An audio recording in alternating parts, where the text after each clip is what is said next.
So আমি বলবো আবু তাহাদ্দান সাহেব সম্পর্কে আমাকে যদি আপনি জিজ্ঞেস করেন, আমি তো কিছু বলতে পারবো না, কারণ আমি এটা সম্পর্কে জানি না, সত্য মিথ্যা জানি না। সবর করব, ধৈর্য ধরবো, দিন গেলে আস্তে আস্তে পরিষ্কার হবে। আপনার ফেসবুক পোস্ট তো আমার ভুল বোঝার দরকার নেই কাউকে।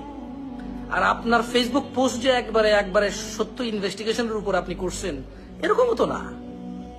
ঠান্ডা থাকেন। এমনিতে ইসলামটা এত বদনাম করে ফেলতেছেন আপনারা।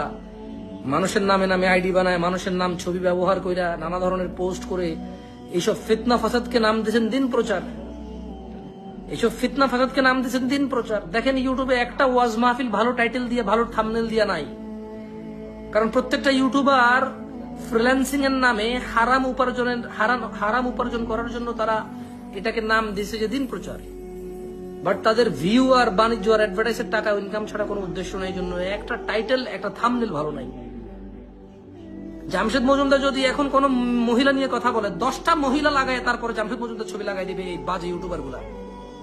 আপনি জানেন, যদি কোনো জানা ব্যবিচার নিয়ে কথা বলি, এখন ইউটিউবার এখান থেকে ভিডিও কাইটা নিয়ে পতিতাদের ছবি লাগায়, আমার ছবি লাগাই দিয়ে বলবে যে এই দেখেন জামশেদ মজুমদার পতিতা নিয়ে কি বলছে, 10টা পতিতার ছবি লাগাবে।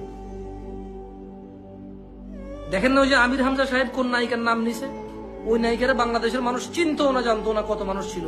এই ইউটিউবাররা দিন প্রচারের নামে ওই হুজুরের ছবি আর ওই নায়িকার ছবি লাগাই দিয়ে সব মানুষের ওই নায়িকার চেহারা দেখাইছে। ঠিক না?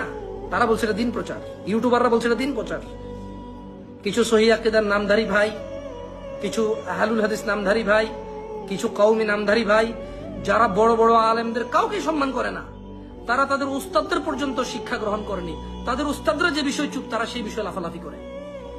তাদের শিক্ষকরা যে বিষয়ে নীরব চুপ আছে, সবর করতেছে, ধৈর্য ধরতেছে, বোঝার চেষ্টা করতেছে, তারা সেই বিষয়ে এক একজন আইনস্টাইনের চেয়ে বড় বড় বিজ্ঞানী হয়ে রিসার্চ করে এরপরে পোস্ট করা শুরু করে দেয় তারা।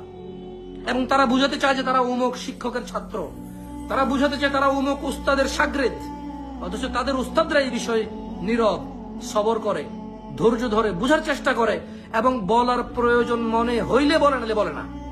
অথচ ওরা একজন পিএইচডি করে ফেসবুকে পোস্ট করে ভাষায় দেয়। কেমন?